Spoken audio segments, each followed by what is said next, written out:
এখানে সবাই মিলিত হয়েছি।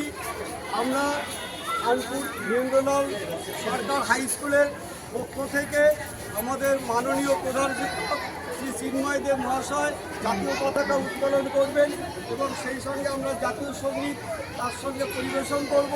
এই পতাকা উত্তোলনের পরে আমাদের যে বর্ণাঢ্য অনুষ্ঠান রয়েছে সেই অনুষ্ঠানটা আমরা আমাদের উপরের হল করে গিয়ে করবো। এরপরে আমরা সবাই উপরে চলে যাব। এবার আমাদের পতাকা উত্তোলন করছে। হ্যাঁ, এবং পতাকা উত্তোলনের পর যে সমস্ত শিক্ষক শিক্ষিকা আছেন, আমাদের ছাত্ররা আছেন, তারা প্রত্যেকে এই পতাকা এবং এই উপরে